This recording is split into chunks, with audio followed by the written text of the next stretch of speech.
안녕하세요. 컨텐츠 좋아요입니다. 오늘은 이제 평소와 다르게 좀 특별한 분을 모셨는데요. SM 엔터테인먼트에서 지금 현재 어떤 일을 하시죠? SM 엔터테인먼트에서 일하시는 것까지는 제가 아는데 정확하게 직함이 뭔지도 잘 모르겠고 한번 좀 자기소개도 할 겸 알려주십시오. 네, 안녕하세요. 저는 SM 엔터테인먼트 공연 연출 제작 유닛에 다니고 있는 이제 김명석이라고 합니다. 직함이 뭐죠? 직함은 저희는 이제 책임입니다. 책임. 그럼 평소에 직원들이 책임이라고 부르진 않잖아요. 뭐 감독님이라고 부르거나 뭐 책임님이라 부르거나. 제가 알기로는 SM 소속의 아이돌 가수 공연에서 연출을 직접 총감독을 맡고 계시다고 알고 있는데 네네, 그게 맞습니다. 정확한 표현인가요? 네네, 뭐 연출을 맡고 있고 이제 공연 전반적인 부분에 대해서 진행도 하고 있습니다. 그러면은 SM 소속 어떤 가수들 무대를 연출을 했는지 좀 알려주세요. 최근에는 이제 에스파 공연을 이제 했었고요. 에스파 콘서트를 했었고, 그다음에 이제 슈퍼주니어, 네, 뭐 NCT 드림 뭐 이렇게 진행을 좀 했었고, 뭐 SM 타운도 하고 예전에 있습니다. 엑소도 엑소도 이제 뭐 직접 연출한 건 아니지만 뭐 참여는 했었습니다. 직접 연출한 거는 아까 네, 뭐 슈퍼주니어, 에스파, 뭐 SM 타운, 뭐 NCT 네이션, 뭐 NCT 드림 뭐 이런 공연들 주로 했었습니다. 그렇군요. 제가 사실 여기에 이제 부른 이유 중에 하나가 뭐 콘텐츠 좋아요니까 이제 콘텐츠 제작자라서 부르는 것도 있지만 소설을 쓸 때 캐릭터들을 가지고 스토리를 만들잖아요. 그렇죠. 근데 저는 이게 비슷하다고 생각을 늘 했어요. 이 아이돌 가수, 뭐 아이돌이 아니더라도 가수라는 캐릭터를 가지고 실제로 캐릭터성이 있잖아요. 네. 자기가 가진 노래들도 있고 그걸 가지고 이야기를 하나를 만드는 게 저는 공연이라고 생각을 했기 때문에 그런 연관성이 있는 것 같아서 실제로 어떻게 생각하세요? 제 지금 말에? 실제로 많이 비슷한 부분이 있고요. 그러니까 뭐 웹소설이나 웹툰 같은 경우에도 보면 어느 정도의 틀이 있잖아요. 이제 뭐 기승전결처럼 어느 정도의 그 이야기 흐름에 대한 틀이 있듯이 콘서트도 마찬가지로 그런 흐름들이 있어서 그 흐름에 따라서 이제 공연의 이제 분위기와 이런 부분들을 이제 뭐 웹소설이나 웹툰처럼 좀 비슷하게 잡아가는 것 같습니다. 그죠. 그리고 가수가 가진 캐릭터성이 드러나야 되잖아요. 그쵸. 그게 굉장히 중요하잖아요. 그쵸. 그러면은 근데 이게 이제 정말 제 생각이랑 비슷하네요. 그럼요. 근데 뭐 조금 차별성이 있다면은 어찌됐건 웹소설이나 웹툰은 등장인물들이 많은데 이제 가수는 등장인물이 주인공 한 명이니까 여기에 조금 더 포커스가 많이 가는 게 좀 차별성이 있죠. 근데 아니에요. 물론 장기 연재를 하면 캐릭터들이 점점 많아지지만 초반 웹소설이나 웹툰 초반에는 주인공 한 명만 딱 조명을 해서 진행이 되거든요. 상당히 오랜 시간. 그런 점에서는 이게 진짜 비슷하네요. 그쵸. 그런 부분에서 많이 비슷한 점이 있습니다. 그럼 이제 공연을 기획하는 단계부터 여쭤볼게요. 공연을 기획할 때 당연히 이걸 어떤 사람들이 이번 공연을 보는지를 먼저 파악을 해야 되잖아요. 그쵸. 근데 예를 들면은 에스파 공연을 최근에 하셨다고 했으니까 에스파 공연을 기획할 때 이거는 아주 우리 찐 팬들만 와서 보는 거야. 뭐 라이트한 팬들도 와서 보는 거야. 이렇게 좀 구분을 해서 기획을 하시나요? 사실 팬분들에 대한 구별은 뭐 사람마다 좀 다르겠지만 저는 이제 어찌됐건 그냥 전체적으로 누가 와도 다 재밌게 즐길 수 있는 그런 컨텐츠를 만들기 위해서 좀 노력하는 편입니다. 그럼 라이트한 팬들도 좀 이렇게 쉽게 받아들일 수 있는 공연이겠네요. 맞습니다. 그러면 아무래도 히트곡 위주로 할 수밖에 없잖아요. 근데 이제 히트곡 위주로 하면 물론 뭐 라이트한 팬들도 많이 좋아하긴 하지만 이 아티스트가 가지고 있는 노래들을 라이트한 팬들이 들었을 때 이 가수가 이런 노래도 있구나. 그러니까 보통은 이제 타이틀곡들은 이제 뭐 음원 사이트에서 많이 들어볼 수가 있어서 많이 알려져 있지만 수록곡들은 사실 팬들만 아는 노래들이 좀 많아요. 그러다 보니까 많아요. 그런 게. 근데 그런 곡들 중에 이제 명곡들이 많다 보니 그런 명곡들은 이제 콘서트 장에 와야만 이제 실제로 아티스트가 부르는 모습을 볼 수 있으니까 그러면서 점점 더 이 아티스트를 좀 더 잘 알아가고 또 잘 맞춰갈 수 있는 부분이라고 생각을 합니다. 제가 이 질문을 왜 했냐면은 제가 어느 가수의 콘서트를 간 적이 있는데 저는 그 사람 노래를 많이 알고 있다고 생각했어요. 근데 알고 봤더니 다 타이틀곡만 알고 있었어요. 그쵸. 그래서 그분이 자기 수록곡들을 한 5번인가 연속으로 부르는데 솔직히 좀 힘들더라고요. 저는 좀 갑자기 그럴 수 있죠. 저도 팬이라고 생각했는데 이게 좀 지루해지는 감이 있어서 그쵸. 이런 거를 근데 오히려 반대로 생각하시네요. 수록곡을 부름으로써 오히려 팬들이 더 생긴다. 라고. 그리고 오히려 타이틀곡들은 일단 뭐 노래가 가지는 힘이 너무 강하기 때문에 오히려 뭐 연출적으로는 수록곡들의 힘을 더 줄 때가 있습니다. 아, 그래서 오히려? 모르는 노래를 들어도 말씀하신 것처럼 뭔가 지루할 수 있으니까 지루할 틈이 없도록 뭔가 장치를 쓴다거나 뭔가 조명이나 뭐 다른 효과들을 이용해서 조금 더 그 무대에 좀 집중할 수 있게 그렇게 만드는 편입니다. 그럼 뭐 한번 예를 들어주실래요? 어떤 장치가 확 사람들의 눈길을 끄나요? 무대에서. 예를 들면 팬들 곁으로 좀 다가간다거나 아, 그래서 뭔가 팬들이랑 인터랙션을 하면서 하는 뭐 곡들이 있을 수도 있고 아니면 아예 뭔가 뭐 리프트 장치라든지 뭐 하늘에 매달린다든지 뭐 이런 식으로 조금 더 비주얼적으로 좀 임팩트를 확 줄 때도 있습니다. 그러면은 어쨌든 음악을 들으면서 이제 보는 게 되기 때문에 그런 부분에서는 좀 임팩트를 확실히 주려고 하는 편이죠. 그러면 이제 공연을 기획하고 뭐 컨셉 같은 걸 잡잖아요. 그쵸. 잡았다고 쳐봐요. 네. 그럼 이제 그 다음은 뭐 어떤 단계를 거쳐서 그게 실제로 무대에 구현이 되나요? 예산적인 문제도 좀 있을 거고, 그쵸. 기술적인 문제도 있을 거고, 그쵸. 아니면 그냥 가수가 마음에 들어 할 수도 있지만 그 컨셉을 그냥 가수가 막 싫대. 좀 이렇게 하나씩 알려주실 수 있나요? 먼저 예산적인 것부터. 일단 예산적인 부분들은 일단 공연장 규모에 따라서 조금 어느 정도는 이제 가이드라인이 좀 있는 것 같고요. 그거에 맞춰서 이제 뭐랄까 처음에 이제 공연에 대한 컨셉에 맞춘 이제 셋리스트를 좀 작업을 하는 거죠. 이제 그래서 곡에 대한 배열을 좀 한 다음에 그걸 가지고 이제 아티스트랑 소통을 하고요. 그래서 아티스트랑 이제 여러 가지 이야기를 나누고 그리고 이제 어디에 힘을 줄 것인지 그래서 이번 공연의 핵심이 무엇인지를 아티스트와 잘 얘기를 한 뒤에 좀 더 정리를 하는 편입니다. 그 뒤에는 이제 기술적인 부분들은 이제 디자인을 하면서 이제 예산이나 뭐 이런 부분들에 맞춰서 좀 맞춰 진행을 하는 편이고 그 외적으로는 이제 연습하면서 이제 조금 더 미비한 부분들을 좀 디테일 잡는 시간을 좀 가지고 있습니다. 만약에 어떤 컨셉 잡았는데 가수가 막 싫대. 그럼 그냥 바로 파기가 되나요? 만약에 저 같은 경우에는 제가 진짜 자신이 있는 거면 조금 더 설득을 하는 편이고요. 뭐 그게 아니라면은 아티스트가 어떤 부분에 대해서 싫은지를 이제 확실하게 파악이 되면 그럼 최대한 그런 부분들은 피해서 왜냐면 어찌되건 공연은 아티스트가 무대 위에서 진행하는 거기 때문에 아티스트가 불편해하면은 그게 티가 나요 공연에서. 그래서 저는 이제 보통 아티스트가 좀 불편해하거나 좀 기피하는 것들은 좀 최대한 피하려고 하는 편입니다. 혹시 어떤 것들을 불편해 하나요? 너무 다양한가요? 그쵸. 뭔가 그때그때 좀 다른 것 같아요. 너무 많아서 뭔가 하나를 딱 얘기하기가 너무 다양한 이유들이 있을 것 같아요. 예를 들어서 뭐 예를 들면 뭐 지난번 공연에서 너무 멋있게 보여줬던 거를 이번 공연에서 또 하는 게 반복되는 느낌이 나니까 그런 것보다 팬들한테 이제 새로운 모습 보여주는 걸 더 원하면 이제 그런 부분들을 좀 피하고 싶어 할 때도 있죠. 어찌됐건 이제 아티스트들은 팬들한테 더 멋있고 더 새로운 모습을 보여줘야 되니까 그러니까 저희도 그래서 이전 공연들을 좀 참고 삼아서 그림이 좀 중복되지 않는 방향성을 좀 찾는 편입니다. 그러면은 이게 근데 한 번 공연을 가시면 한 번 공연하고 끝나는 게 아니라 월드 투어면은 계속 전 세계에 있는 무대를 그쵸, 그쵸. 연달아서 계속 돌잖아요. 네네. 근데 무대의 컨셉을 하나를 정했어요. 네. 근데 그게 그 공연장의 특성 때문에 그 컨셉을 못 할 수도 있잖아요.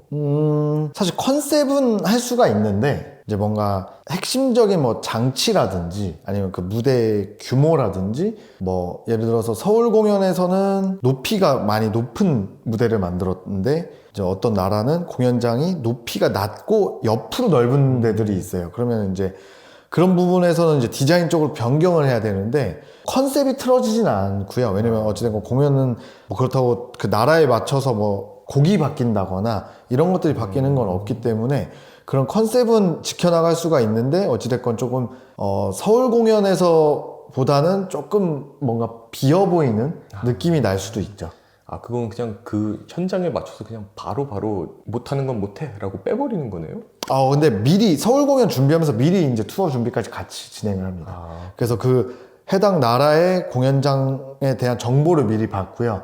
그래서 이제 서울 공연을 준비하면서 거기에 맞춰서 이제 그 변화를 최소화할 수 있는 방향을 좀 찾아서 그 부분에 따라 조금 같이 동시 진행을 하는 편이에요. 그러면 투어를 여러 군데를 돌면은 그런 게 있겠네요. 그 공연장 공연이 이번에 투어에서 베스트였어. 이런 게 있겠네요. 근데 보통은 서울 공연이 제일 베스트이기 때문에 그래서 제일 좋은 컨디션으로 제일 잘 준비되어 있는 서울 공연을 만들어 놓고 최대한 이거를 투어마다 똑같이 구현할 수 있는 방안들을 계속 찾고 이제 그 현지 팀과 계속 논의를 하면서 정리를 해 나가는 편이죠. 왜냐면 어찌됐건 서울 공연에 있는 퀄리티를 그대로 다른 나라에 있는 관객들에게 보여주는 게 목표이기 때문에 최대한 비슷한 느낌을 가져갈 수 있도록 좀 하고 있습니다. 그래서 어지간하면은 거의 비슷한 그림이 나오는데 가끔 이제 조금 공연장 규모가 한국처럼 좀 큰 건물들이 없는 데가 있으면 어쩔 수 없이 이제 수정을 해야 될 때가 있죠. 그러면 서울 공연이 결국 베스트고 그래도 한국에 있는 팬들은 서울 공연을 갈 거니까 한국 그쵸. 팬들에게 가장 좋은 공연을 보여주고 있다. 맞습니다. 그렇게 보면 되네요. 이제 저희 업계랑 좀 관련이 된 네. 건데 그 NCT 공연을 할 때 네네. 그 웹툰을 좀 네네, 이용해서 맞습니다. 공연을 이렇게 꾸리신 적이 있어요. 네네. 그런 거는 한번 혼자서 상상을 해보신 건가요? 그 웹툰을 이용하면 좋겠다 이런 생각을. 그때 당시에는 이제 저희가 어찌됐건 공연을 하다 보면 뒤쪽에 이제 LED를 사용해서 그래픽을 만드는 작업들이 있는데 한 번은 이제 뭔가 이 무대의 컨셉을 조금 캐릭터화 시켜 보고 싶다. 그래서 이 흐름을 쭉 이어갈 수 있는 하나의 만화를 보듯이 이어갈 수 있는 좀 뭔가 연출을 해보고 싶은데 좋은 방법이 없을까 하다가 제가 이제 그 웹툰 만화를 좀 보다 보니 이런 그림들이 실제 영상에 구현이 되면 관객들이 봤을 때 실제로 이제 아티스트가 있고 그 뒤에 이제 이 아티스트를 캐릭터화한 그림이 나오고 이 그림이 연결됨에 따라 이제 스토리가 좀 보이는 그런 연출이 되면 어떨까 고민을 하면서 이제 여러분들이랑 좀 상의를 하면서 한번 진행을 해봤죠. 그래서 그때 팬분들 반응이 어땠나요? 일단 멤버들을 그 어린 시절을 이제 약간 표현하는 그림들이 있고 그리고 그 어린 시절을 표현한 그 캐릭터가 점차 이제 성인이 돼가는 그런 느낌을 좀 만들었는데 팬들 반응은 좀 색다른 였던 걸로 기억합니다. 막 열광적이진 않았나요? 아무래도 아티스트한테 집중이 되니까 그렇죠. 네네. 그렇죠. 그래도 뭐 평가가 좋았다니까. 나쁘진 않았죠. 그럼 이제 무대에 대한 질문 이제 좀 끝내고 네. 좀 개인적인 질문을 할게요. 네. 좋습니다. 평소에 뭐 힘들다는 얘기를 참 많이 해요. 그 어떤 점들이 힘든가요? 아무래도 이제 한국에 있는 시간보다 해외에 나가는 시간들이 좀 더 많다 보니까 그런 부분들이 좀 있고 뭐 웹툰이나 웹소설도 마찬가지겠지만 일이라는 게 많으면 이제 휴식 시간이나 이런 부분들이 좀 없잖아요. 그러다 보니까 이제 뭐 스트레스 받는 것들도 있고 이제 그런 부분들에 대해서 이제 좀 힘들다고 좀 한 것 같습니다. 아무래도 외국을 너무 많이 나가니까 뭐 비행기 타는 것도 좀 그쵸, 힘들고 그쵸. 잠자리도 계속 바뀌고 그쵸, 시차도 적응해야 되고. 그러면은 뭐 외국 많이 다니시는데 숙소에서 네. 그럼 공연 끝났어요. 네. 그날 밤이에요. 네. 뭐 자요. 근데 다음 날은 공연이 없을 수도 있잖아요. 그쵸? 그럼 그럴 때 네. 뭐 하세요? 그래도 관광을 하게 되는 거 아닌가요? 일하러 나갔다가? 관광을 할 시간은 거의 없고요. 그럴 때는 이제 그 다음 프로젝트에 대한 일을 준비한다거나 아니면 그냥 휴식을 취하죠. 휴식이라고 하면 어떤 휴식? 그냥 자는 그냥 거죠. 자요. 네. 맛집을 가고 막 이런 거는 좀 어렵나 보네요. 왜냐면 그 공연장들이 물론 시내 한복판에 있는 데도 있지만 이게 이제 약간 외곽에 있을 때는 이제 주변에 뭐가 없으면 사실 나갈 시간도 없고 그리고 어찌됐건 거의 뭐 하루 종일 공연장에 있어야 되니까 그런 부분은 가끔 이제 한두 번 나가는 정도가 있긴 한데 빈도수가 그렇게 많지는 않습니다. 그렇군요. 네. 그러면은 이게 사실 어떻게 보면 지금 보는 사람들이 가장 궁금해할 수도 있어요. 가수들이랑 네. 뭐 친하게 지내나요? 그렇게 되나요? 근데 뭐 개인적으로 친해하는 건 없고요. 그냥 일적으로 이제 인사할 수 있는 사이? 좀 예를 들면 그냥 작가님 만나듯이 제가 네, 다른 네. 작가님들 만날 그쵸. 때처럼 그런 느낌입니다. 그러면 그래도 어느 정도 가까운 친밀감이 있는 건데요. 그 정도면? 아무래도 이제 오래 한 팀 같은 경우에는 친밀감이 좀 있긴 하지만 그래도 뭐 매일매일 보는 사이는 아니에요. 에스파 공연을 몇 년 하셨죠? 지금 담당하신지? 에스파 같은 경우에는 5년 했죠. 5년이나 했어요? 네, 5년 했어요. 그러면 진짜 그만큼 친해질 수밖에 없네요. 아, 그리고 노래를 그럼 정말 많이 들으실 것 같아요? 아, 노래 많이 듣죠. 그러면은 주로 어떤 노래를 들으세요? 이 SM에서 새로 나오는 노래들을 들으세요? 아니면 계속 전 세계에서 쏟아져 나오는 신곡들을 들으세요? 보통 SM 노래는 어찌됐건 나오는 건 다 듣고요. 예. 요즘 이제 어떤 음악 장르가 유행인지, 요즘 뭐 예를 들어서 뭐 빌보드에는 누가 요즘 핫한지, 이런 부분들을 체크하려고 요즘 나오는 노래도 많이 듣고 있습니다. 실제로 제가 좀 가끔 차에 타잖아요. 네. 감독님 차에 타잖아요. 네. 그럼 거기서 나오는 노래들을 들어보면은 좀 대중음악이라고 하기엔 좀 난해한 것들도 그건- 많이 듣더라고요. 그쵸. 그건 이제 개인의 취향. 그건 또 자기 취향 네, 노래도 그죠. 듣고 개인의 트렌드 취향이- 팝도 그쵸, 하시고. 그쵸. 맞습니다. 그러면 가끔씩 뭐 새로운 트렌드의 노래 아니면 뭐 개인 취향의 노래든 뭐든 SM 이제 소속이 아니더라도 네네. 그런 노래를 듣다 보면은 가끔 이 곡은 공연을 이렇게 하면 좋겠다 같은 생각이 이렇게 딱 들 때가 있나요? 그런 경우 있습니다. 그래요? 그런 경우 종종 있고요. 그리고 개인의 취향이 있는 곡들이 있으니까 그런 제 취향에 맞는 노래가 나오면 이 노래는 뭐 이렇게 한번 해보면 재밌을 것 같다. 이런 생각을 할 때 있습니다. 이거는 이제 좀 약간 국뽕 질문인데 예. K-팝의 위상이 엄청 커졌잖아요. 많이 처음에 커졌죠. 이 네. 업계에 발을 들였을 때보다 그쵸, 그쵸. 업계에 발을 들인 지 몇 년이나 됐죠? 이제 한 10년, 11년 차 정도 되는 것 같습니다. 그 무대 연출만 11년. 그죠. 맞습니다. 그러면은 그 초반이랑 네. 지금이랑 해외에서 분위기가 완전 다를 것 같아요. 실제로 그쵸, 어떤가요? 실제로 확실히 좀 변화가 있고요. 그리고 뭐 동남아시아나 뭐 미주, 유럽 투어를 가보면 예전에는 이 K-팝에 대한 공연보다는 밴드 공연에 대한 것들에 대한 것만 이제 알다가 이제 K-팝은 밴드 공연과는 또 다른 퍼포먼스와 그런 비주얼적인 부분들이 또 접목되어 있는 공연들이 많다 보니까 예전에는 이런 부분에 대해서 소통하는 게 조금 어려웠었는데 왜냐면 서로 양쪽에서 이해를 못하는 부분들이 좀 있더라고요. 저쪽 무대를 그 현지 담당자. 그쵸. 소통이 힘들었다. 그쵸. 왜냐면 현지에서는 항상 밴드 공연은 사실 춤을 추거나 많은 동선을 가져간다거나 이런 거에 좀 더 드문데 저희 K-팝 할 때는 이제 관객에게 다가가는 것들도 있고 퍼포먼스도 있고 여러 가지 연출들이 있으니까 그 부분에 대해서 이제 뭐 카메라나 조명 뭐 이런 부분에 대해서 처음에는 그렇게 크게 중요하다고 생각을 안 했던 것 같아요, 해외에서는. 근데 이제 점점 이 투어가 많아지고 K-팝이 많이 알려지면서 이제 K-팝의 강점이 무엇인지가 좀 그 나라들에서도 조금 이해를 하고 받아들이는 게 좀 달라진 것 같습니다. 그럼 이제 앞으로 소통이 점점 쉬워졌다는 얘기네요. 옛날에 비해서. 지금은 이제 뭐 다 이해가 되죠. 워낙 많이 하고 있으니까. 그리고 제가 그 예전에 들었던 건데 네네. 공연 스텝이 네. 어느 식당에서 자기 밥 먹는다고 그냥 인스타 딱 올리면은 네네. 갑자기 그 팬분들이 그 식당에 다 막 나타났다고. 왜냐면 스텝들까지 다 팔로우를 해갖고. 그쵸. 그런 경우가 있죠. 그 옛날에는 그런 일이 없었을 텐데 이제 점점. 옛날에는 그런 게 많진 않았죠. 옛날에는. 그럼 이런 일이 빈도수가 점점 많아지고. 근데 뭐 스태프들은 사실 그렇게 큰 느낌은 못 받는 것 같고요. 어쨌건 이제는 너무 많은 아티스트들이 이제 투어를 자유롭게 할 수 있으니까 문화라는 게 확실히 좀 그냥 길 거리에서도 이제 K-팝이 나오고 하는 경우들이 있으니까 그런 걸 듣다 보면 확실히 이제 많이 퍼졌구나 라는 느낌을 많이 받습니다. 그러면 이제 뭐 거의 마지막 질문이에요. 이 업계에 들어오려는, 그러니까 이 직업을 네. 가지려는 사람이 네네. 상당히 많을 것 같아요. 네. 그럼 이 직업을 좀 가지려는 사람들한테 어떤 능력이 필요하다, 어떤 노력이 필요하다, 뭐 이런 거 한번 얘기해 주세요.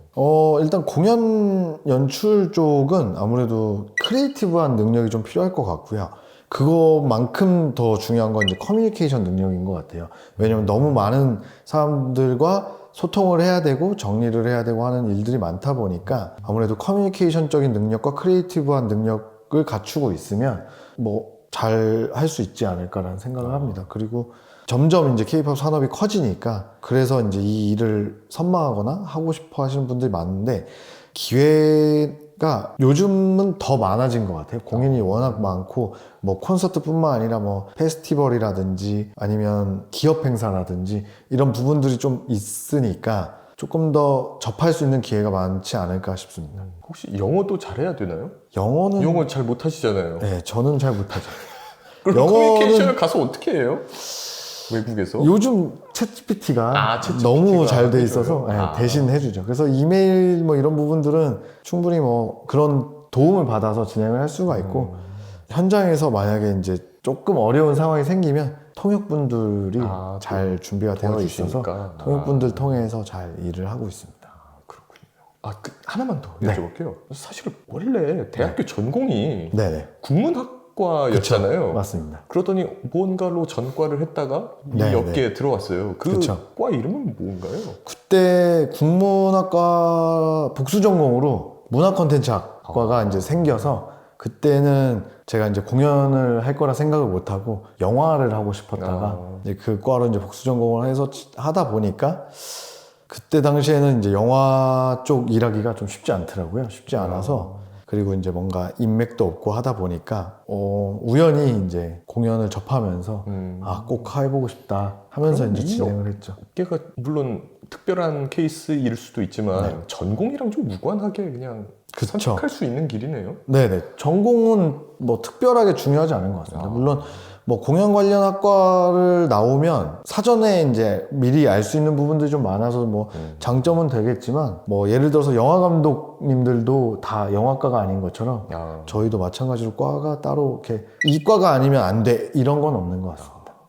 오늘 좀 좋은 말씀 많이 해주신 것 같아요. 정말 이 업계에 대해서 저도 모르고 있던 거를 많이 알게 된 것 같고 그리고 이 콘텐츠를 제작한다는 게 결국은 비슷한 것 같아요. 그렇죠. 뭔가 계속 새로운 걸 계속 접해야만 좀 트렌드를 쫓아갈 수 있는 거기도 하고 웹소설, 웹툰도 진짜 그렇거든요. 그쵸. 트렌드가 요새 없다 그러지만 또 마냥 그렇지만 또 않거든요. 그렇죠. 참 맞습니다. 오늘 좋은 말씀 감사합니다. 아닙니다. 그래서 저희 이제 인사를 드리고 다음 영상에서는 한번 K-팝 그 이상형 월드컵을 해보려고 합니다. 네네, 그래서 좋습니다. 다음 영상으로 찾아뵙겠습니다. 감사합니다. 감사합니다.